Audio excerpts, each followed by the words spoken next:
mantenerla viva, ¿en qué sentido? Bueno, pues hay un horizonte próximo, que son las elecciones de mayo del año que viene, en el que estamos volcados tanto en el trabajo sindical como en el trabajo político. Creemos que tiene que haber un vuelco político. Sin ese vuelco político la televisión pública es inviable, porque no hay manera de hacer televisión pública con el Partido Popular en el poder. Por lo tanto, estamos trabajando en esas dos líneas. La sindical, volver al centro de trabajo y mantener toda la presión que podamos allí, y la política, colaborando cada uno en la plataforma política que estime oportuno para poder propiciar el cambio político en mayo. Un cambio que quizás nos daría un poco de oxígeno a todos, no solo en el tema de la televisión, sino en todos los temas que tienen que ver con lo público, con las políticas públicas. Con ese cambio político nosotros lo que esperamos es que se produzca, para lo que estamos trabajando, elaborando un nuevo proyecto de televisión pública para Madrid, que tenga en cuenta todo lo que ha sucedido hasta ahora para no cometer los mismos errores, y el retorno de los despedidos a su puesto de trabajo. Este retorno no va a ser fácil, hay una cantidad de dinero importante en juego, como suele hacer los partidos de la casta, como gusta decir aquí en Podemos, te dejan los marrones para el que viene detrás, pero es evidente que, habiendo sido un ERE ideológico, los trabajadores de Telemadrid merecen recuperar su puesto de trabajo. Habrá que estudiar fórmulas para que no sea lesivo para los trabajadores, no sea excesivamente lesivo para el Estado, para la Comunidad de Madrid, pero desde luego nuestro objetivo es que nuestros compañeros puedan volver a hacer la televisión que también hicieron en un momento de su historia y que tanto gustaba a los madrileños y tanto eco tenía en la sociedad. ¿Cómo debe ser la nueva Telemadrid? Bueno, pues hay que hacer una definición de objetivos y un nuevo modelo productivo. Es decir, nuestra televisión, y también en esto nos hemos dado cuenta, quizás nosotros estábamos en una burbuja ahí dentro de la tele en la que había cosas que había que cambiar, pero fruto del enfrentamiento en el que nos encontrábamos no había manera de negociar nada, había una desconfianza total. Hay que cambiar modelo productivo, hay que controlar muy bien. Evidentemente esa escala de sueldos no es viable. No puede ser que el director de Telemadrid cobre casi el doble que el presidente del gobierno. Son cosas que no tienen ningún sentido. Ellos alegan siempre, no, es que entonces los buenos no vienen, porque si no cobran los buenos no vienen. Bueno, a la prueba me remito, muy buenos no serán los que están cuando tienen un 3,5 de audiencia, ¿no? O sea, que no hay una línea directa entre salarios enormes y calidad de los directivos que ocupan los puestos, ¿no? Hay que hacer un acuerdo con la plantilla para un nuevo convenio colectivo y unas nuevas formas de trabajo, es lo que hablábamos, y hay que establecer unos mecanismos para dotar a la televisión pública de un presupuesto suficiente, de que se ha hablado aquí. Un servicio no es caro en sí mismo, es caro si no lo puedes usar porque no sirve para el cometido que está. Es decir, lo que cuesta en Madrid ahora sí es carísimo. Pues lo veo un 3% y encima es una cosa totalmente sectaria, antidemocrática, entonces es carísimo. Pero si ese servicio se da cumpliendo las necesidades de la sociedad, no será un servicio carísimo, será un servicio muy bueno. Y por lo tanto queda ponerle el cascabel al gato, ¿no? Es lo que hemos hablado, la independencia de un medio de comunicación público. Ahí está la elección del director, en las medidas de control que debería ser el Consejo de Administración. ¿Cómo conseguir esto? Bueno, bajo mi punto de vista, yo creo que es muy importante uno de estos dos aspectos. Que el Gobierno o la Asamblea de Madrid no elija al director y que el Gobierno o la Asamblea de Madrid no lo pueda cesar. Porque si no, estamos... evidente que un señor o una señora que está en un puesto en el que depende de una llamada de teléfono, pues va a estar siempre con muchos miedos y muchos cuidados para guardar su puesto. Y no se trata de eso. Se trata de que ejerzan su profesión con libertad y que todos los que trabajen allí puedan ejercerlo, ¿no? Entonces... ¿quién elige entonces al director general, ¿no? Esa es la cuestión a la que tampoco tengo una respuesta clara, que yo creo que tenemos que hacer un debate. Hay que hablar muy claramente de lo que es una trampa. Una trampa que es la trampa Zapatero o la trampa de los 2 tercios del Parlamento. Yo me pregunto, ¿por qué cuando gobiernan ellos ponen al director que les sale de las narices y nos tienen sometidos durante un montón de años a una televisión insufrible, y cuando nosotros gobernamos tenemos que darles a ellos la capacidad de veto sobre el director de la televisión? Yo me niego a los 2 tercios del Parlamento. Esa no es la solución, porque eso lo que hace es, como pasó en el caso de Televisión Española, unas negociaciones infinitas, a ver a quién ponemos. Se pone un abuelo de 80 y pico años porque es el que quiere el Partido Popular para joder la manta, y no hay otra razón, y al final es un auténtico desastre. Y luego cuando llegan ellos al poder tardan 0 en cambiar la ley. Por lo tanto, ya vale, como me gusta a mí decir, del cristianismo de poner la otra mejilla. Yo no pongo la otra mejilla. Yo quiero una tele independiente de verdad. Pero para que me estén jodiendo la vida ya bastante los tengo cuando están gobernando, ¿no? Como para darles cancha cuando están en la oposición. Yo creo que ese no es el camino. Yo creo que hay que crear un consejo de administración que sea el que elija el director. Ese consejo de administración tiene que ser lo suficientemente plural como para que no sepamos el resultado ideológico de ese consejo de administración, que participe la sociedad, no sé si directamente o a través de distintos colectivos. Podemos hablar de las universidades públicas de Madrid, podemos hablar de organizaciones relacionadas con la profesión, como puede ser la Academia del Cine o la Academia de la Televisión, independientemente del sesgo ideológico que pensemos que estas pueden tener, porque se trata de crear una cosa profesional en la que la gente se preocupe. También es importante que los miembros del Consejo de Administración tengan responsabilidad sobre sus decisiones. Es decir, aquí no vale voto el presupuesto como está pasando ahora y si luego no se cumple, aquí que me digan, no me digan nada. No, estas personas están ahí, tienen que cobrar por su trabajo, pero tienen que ser responsables de su trabajo. El Consejo de Administración de Telemadrid costaba 600.000 euros al año. 600.000 euros al año por ir una vez al mes y levantar la mano cuando te decía tu partido que tenías que levantar la mano. Eso sí es caro. De lo que se trata, con que cueste 300.000, pero hagan sus funciones, esto sería una solución. Entonces, yo creo que el objetivo del proceso es que haya planteamientos profesionales y no políticos en la gestión de un medio público, que haya responsabilidad de los gestores y que haya también procesos de revocación de los miembros de ese Consejo de Administración y del director. Entonces, en torno a esto, creo que hay que establecer un debate y elaborar un proyecto para que cuando Podemos esté en el gobierno en la Comunidad de Madrid, con otros partidos que han apostado también por una televisión pública, podamos presentar un proyecto y decir esto es lo que queremos llevar adelante y esto es lo que vamos a llevar adelante porque tenemos el apoyo de la sociedad para hacerlo.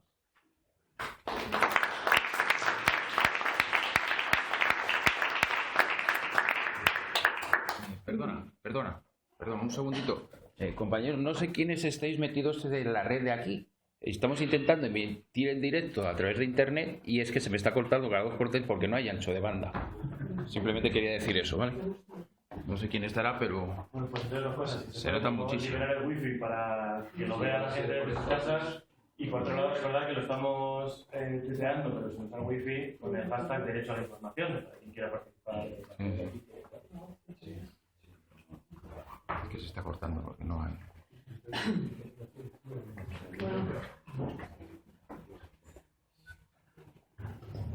Después de José Ángel, pasamos a José Manuel Martín Medio, un hombre de amplia experiencia en Radio Nacional de España, en Televisión Española, corresponsal, que nos podrá contar su visión del asunto.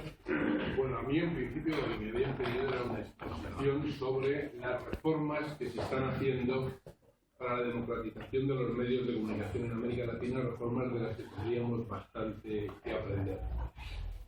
Los mejores gobiernos de América Latina están iniciando un proceso de democratización de los medios de comunicación, incluso con reformas constitucionales y legales, y además estos gobiernos han introducido en la CELAC, la Comunidad de Estados Latinoamericanos y Caribeños, esa democratización como un elemento imprescindible y estructural para el proceso de integración regional.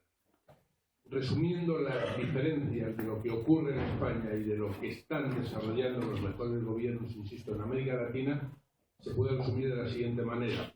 Mientras en España se jibariza el servicio público, se concede absoluta impunidad a los negocios audiovisuales y se bloquean las iniciativas sociales, en América Latina se recupera el servicio público, se controlan los negocios audiovisuales y se entrega 1/3 en estas nuevas legislaciones de las licencias a las iniciativas sociales de manera equitativa con los otros 2 sectores, el servicio público y los negocios audiovisuales. Pero la situación en América Latina es prácticamente un continente inmenso, son muchos países, no es homogéneo. Digamos que las nuevas legislaciones, las mejores, la parte más positiva del escenario está parcialmente en Brasil, pero sobre todo en Argentina, Bolivia, Ecuador, Uruguay y Venezuela. La peor parte del escenario es la que corresponde a México, Colombia y Chile, cuyos gobiernos forman parte de la Alianza Atlántica controlada y dirigida por Estados Unidos. En las nuevas legislaciones, hay nuevas legislaciones audiovisuales generales en Argentina, Ecuador, Bolivia y Venezuela. Se está discutiendo ahora una del mismo estilo en Uruguay, y en Uruguay hay ya por primera vez una ley prácticamente la mejor del mundo sobre la manera de desarrollar y proteger a las iniciativas sociales. En Venezuela hay una ley general y se está discutiendo en estos momentos una ley particular para las iniciativas sociales. Estas leyes, ¿qué tienen en común? Tienen en común lo siguiente. En primer lugar, repartir en 3/3 las licencias para el servicio público, para los negocios audiovisuales y para las iniciativas sociales. En este último sector hay todavía una polémica que yo creo que es importante aclarar, que es no confundir medios comunitarios con medios sociales. Es decir, los medios comunitarios son medios sociales, pero no todos los medios sociales tienen por qué ser comunitarios, porque si aceptamos la denominación de comunitarios corremos el riesgo de que en las nuevas legislaciones los medios sociales se vean marginados a un rincón del espectro donde puedan tener muy poca difusión y por lo tanto muy poca presencia y menos influencia. Por eso yo creo que la denominación más correcta es la de iniciativas sociales que tienen que contar con el mismo derecho a cubrir espacios y a tener repercusión que el servicio público y que los negocios audiovisuales. Además de esta división de las licencias en 3/3, se establece una autoridad independiente para controlar y vigilar el cumplimiento de la ley.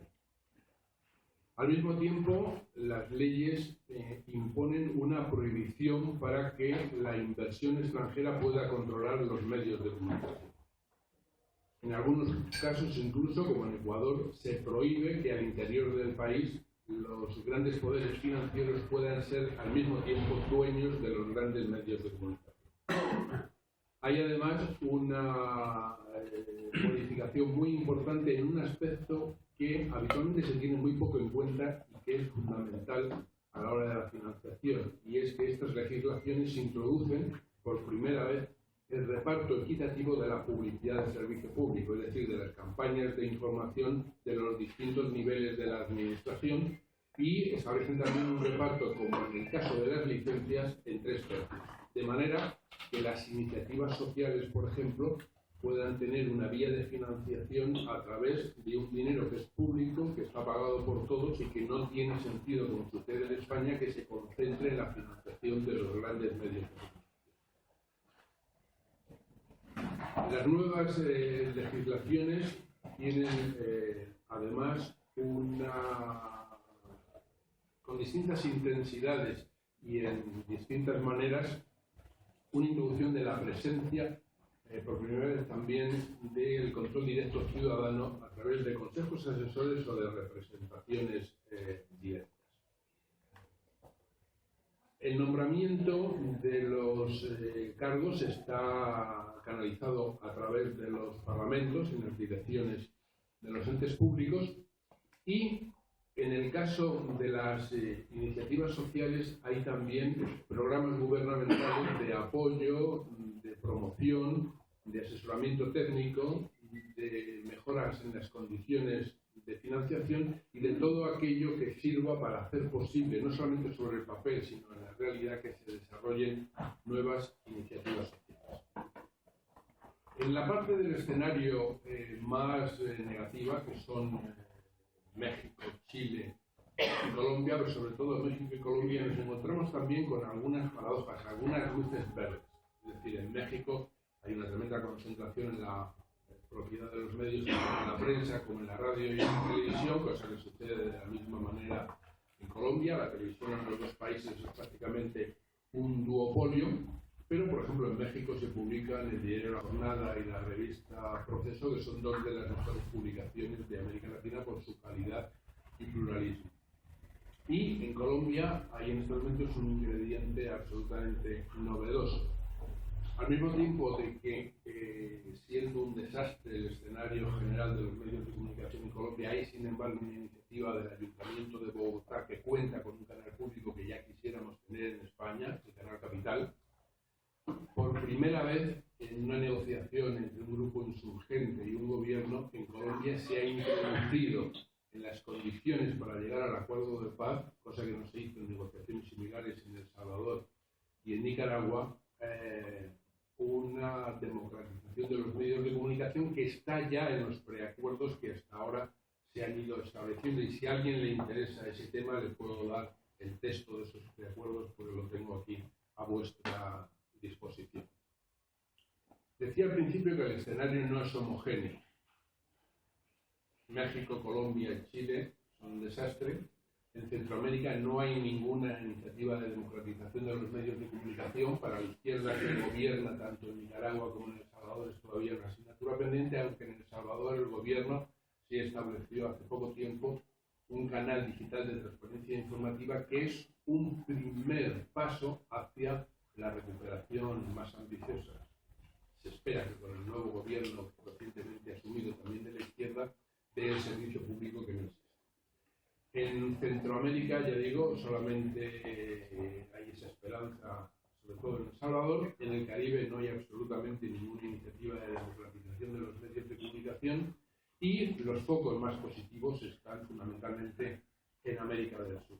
En parte en Brasil, donde el dominio sigue siendo de los grandes periódicos y de la red Globo de radio y televisión, pero en la presidencia de Lula se creó la televisión pública, se organizó por primera vez una conferencia nacional de comunicación para esos procesos de democratización y lo que allí se estableció y lo que el Partido de los Trabajadores viene reclamando, aunque sin mucho éxito en su representación gubernamental, podría desarrollarse si la presidenta actual gana el ya inminente proceso de reelección. En América del Sur, como decía, los mejores ejemplos son, por ese orden, Argentina, Ecuador, Bolivia, Venezuela y Uruguay. Y hay también que anotar, y con esto termino, lo que serían las debilidades de estos procesos de democratización que tienen, de alguna manera, una justificación.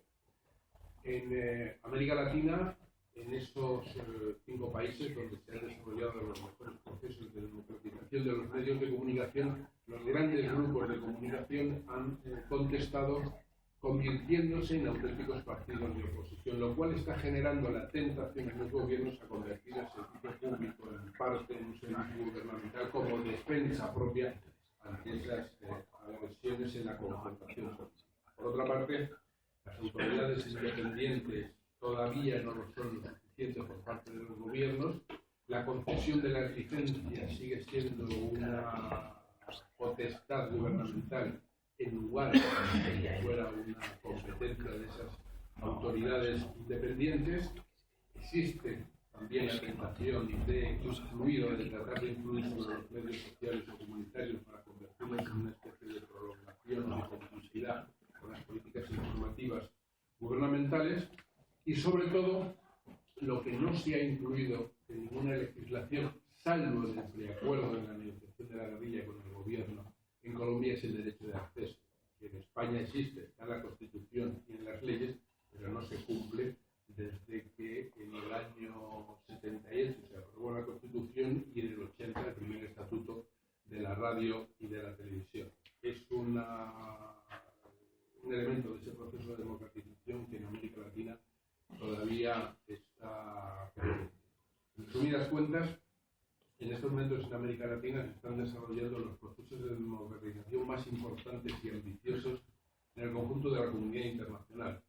Y es muy importante destacar que estos procesos no se han desarrollado por iniciativas de los gobiernos ni por planteamientos de los partidos de izquierda histórica o tradicional, sino que han sido procesos impulsados durante muchos años por los movimientos sociales, que fueron los únicos que se dieron cuenta de la importancia que tiene la democratización de la comunicación para conseguir una democracia de calidad. Y fueron esos movimientos sociales los que llevaron a los nuevos gobiernos a tener que asumir, tanto en la reforma de las constituciones como en las iniciativas de reforma de las leyes, los parámetros imprescindibles para democratizar los medios de comunicación.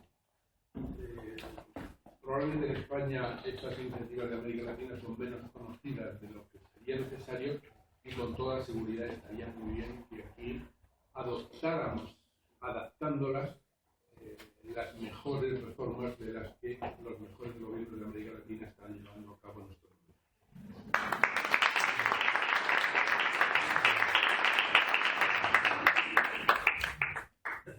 Bueno, pues con estos 4 ponentes magníficos que hemos tenido, damos por concluida la primera mesa de trabajo de estas jornadas de Podemos Periodismo. Vamos a abrir un breve turno de debate, sin mucho... Debate. Quiero decir, no podemos alargarnos mucho porque la segunda mesa empieza, como sabéis, a las 12:30. Entonces, iba a decir, hacemos una ronda de preguntas, recogemos unas cuantas. Recuerdo que una pregunta es una cosa breve, que termina con un signo de interrogación. Entonces, bueno, si hay que hacer una breve intervención, por supuesto también, bienvenidos, tenemos que trabajar en Madrid, me gustaría que hagamos eso, pero por favor brevedad para que sea más dinámico y dialogado. A ver, esos turnos de palabra. Los 3 turnos. Ahora. ¿Hay una que lo toma? Bueno, pues vamos dando palabras. A ver, 2 preguntas. ¿Sí? ¿Ya? 2 preguntas breves con signos de interrogación. Me gustaría conocer, vamos a ver, desde que yo empecé a estudiar periodismo hace muchos años, se trasladaban 3 mensajes claros desde la facultad de Opus Dei. El periodista tiene que ser objetivo, neutral, objetivo y neutral. ¿Qué significan estos términos que están creando y han creado cultura? Y la segunda, en definitiva, que son trampas lingüísticas, ¿no?, que crean cultura. ¿Y qué opináis de la BBC, si puede ser un ejemplo de televisión pública? ¿Para quién llevan las preguntas? Para cualquiera. El que quiera. Para José Manuel. Si los 5 responden a todos, tenemos la No, José Manuel, por ejemplo. No hace falta. ¿Antes a Diego? Sí. Vale. Sí.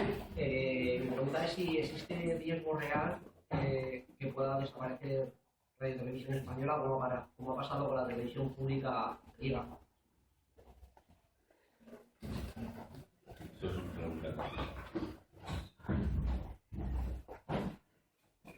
Vale, pues si por ahora no hay más, sí, Jota. Cojamos 3 y pasamos a responder. Bueno, por la parte que me toca, quiero decir, qué programas y qué medidas se van a tomar para que los jóvenes estudiantes de periodismo podamos entrar de manera efectiva y de manera que sea plural y democrática y justa en los medios de comunicación públicos, porque de momento las únicas maneras que estamos entrando, como sabéis, es mediante contratos de becarios y realmente esto es un método de financiación para los propios medios privados y nosotros somos los que se lo estamos pagando. Así que, ¿qué mecanismos se pretenden para, desde los medios públicos, evitar esta situación? Ponemos esta primera tanda y luego si acaso. La primera pregunta, ¿quién se lanza? Periodistas tenemos todos ideología, evidentemente, pero sí tenemos que ser equidistantes. Eso tiene que ser un principio básico y sobre todo respetar las opiniones de todos. No se puede elaborar una noticia con un solo total. Tiene que haber, una sola fuente. El total es algo muy relacionado a la televisión, ya lo sé. Con una sola fuente hay que preguntar por lo menos a 2. Eso no se hace, desgraciadamente.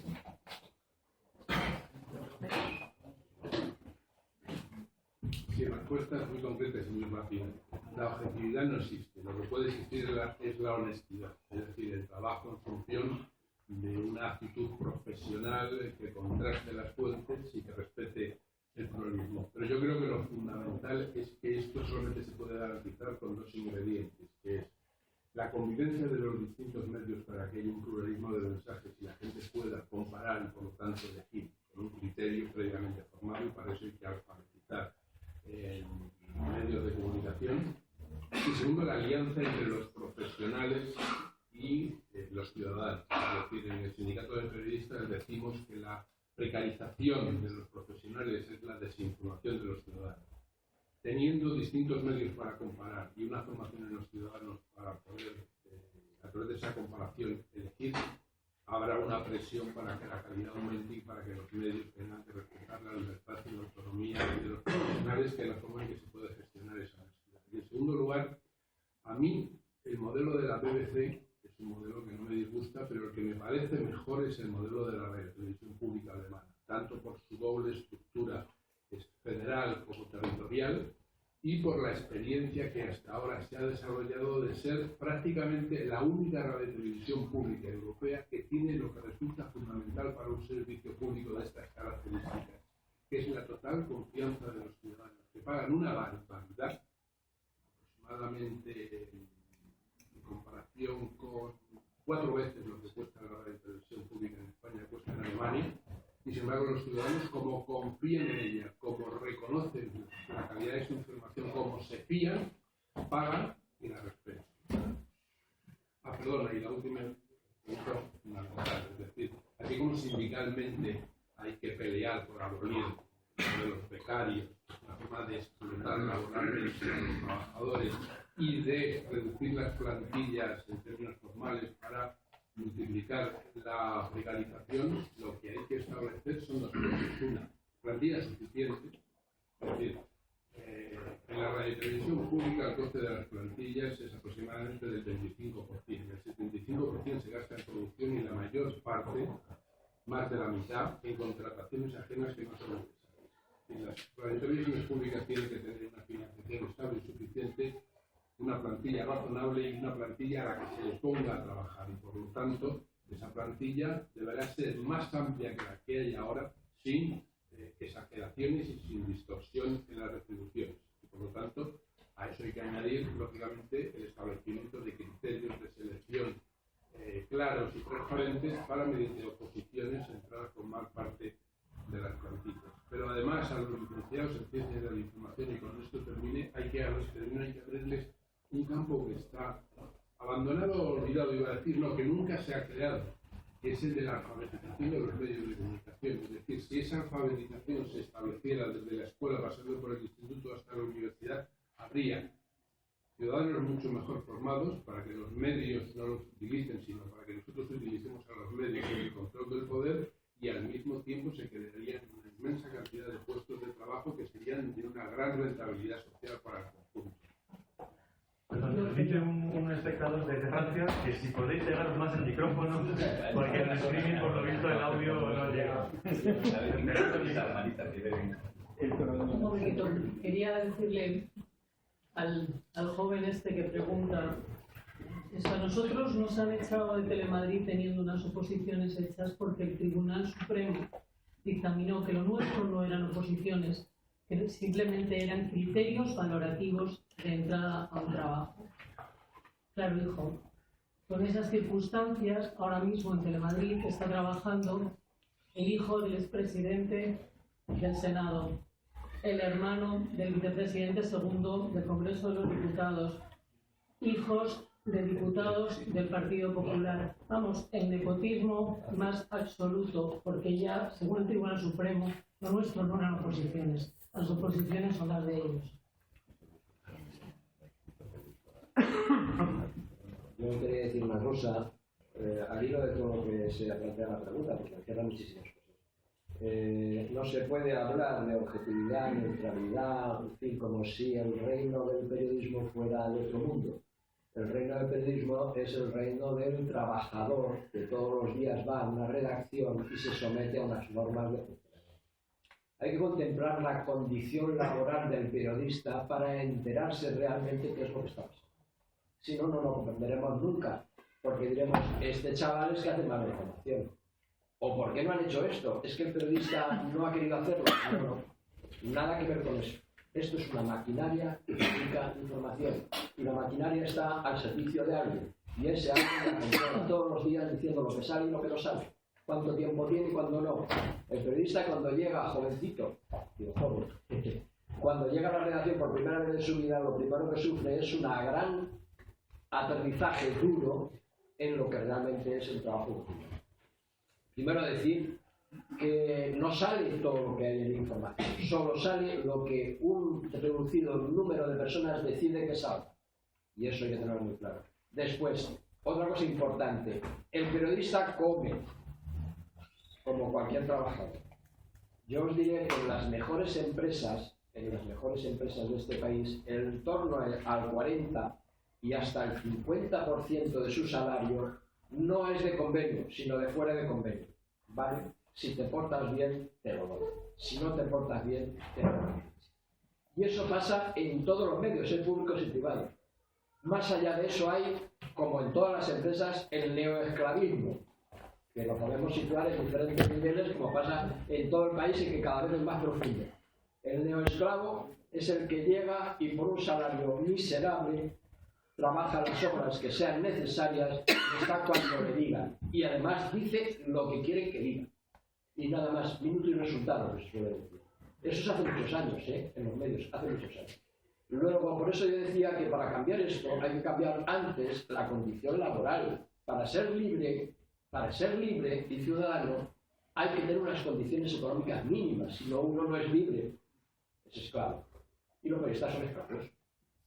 Unos de lo poco que ganan y no tienen alternativa, otros son propagandistas y ganan mucho y son esclavos de su aparato de propaganda o de su partido. Y así se escribe la historia, no hay más. ¿Nos queda alguna pregunta por responder? Riesgo de que la televisión española desaparezca, como la televisión en Grecia. Vamos a ver. En toda la historia de la transición a esta llamada democracia, ni los sucesivos gobiernos, ni los partidos de la derecha, ni la izquierda con su miopía política ha sabido defender con contundencia y claridad, y sobre todo explicárselo a la opinión pública, la importancia del servicio público, la importancia de una radiotelevisión pública estatal o autonómica, incluso municipal, al servicio de los ciudadanos y para la calidad de la democracia. Por lo tanto, lo que se ha ido acumulando es una debilidad crónica y una...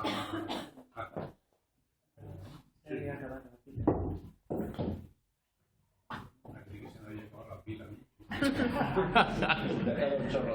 Con lo que nos encontramos es con una debilidad crónica del medio público y con una falta de militancia, perdón por la expresión, ciudadana en su defensa. Por eso no se ha podido crear, por ejemplo, una marea en defensa de las radiotelevisiones públicas. Ahora bien, ¿en qué situación estamos? Bueno, el gobierno de Zapatero, el PSOE nunca ha defendido de verdad la radiotelevisión pública, eliminó el 40% de la plantilla. El gobierno de Rajoy eliminó el 40% del presupuesto. Ese camino lleva no probablemente a la desaparición, porque nadie se atreve, aunque lo quieran en los dos grandes partidos, en el bipartidismo, a decirlo y menos a hacerlo.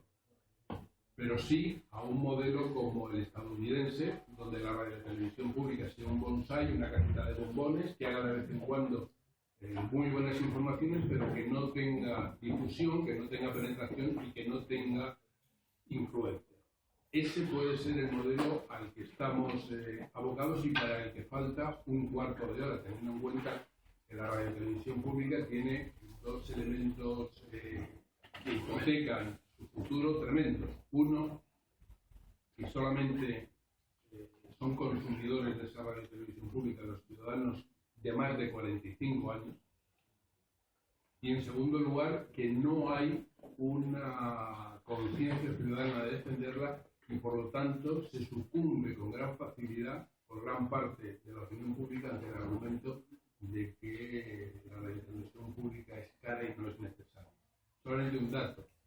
La radiotelevisión española, que es la que ahora está crecientemente amenazada, los 6 canales de televisión española y las 6 emisiones de radio de España nos cuestan por persona y día 5 céntimos de euro.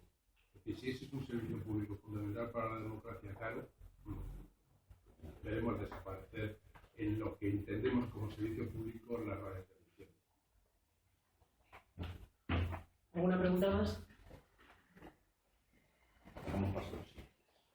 Bueno, pues entonces va a haber más tiempo para el debate. Yo diría que entonces hagamos una pausa de 5 o 10 minutos mientras organizamos la mesa. Vamos empezando y luego habrá más tiempo para seguir. Bien cumplido, ¿verdad? ¿Alguna pregunta más?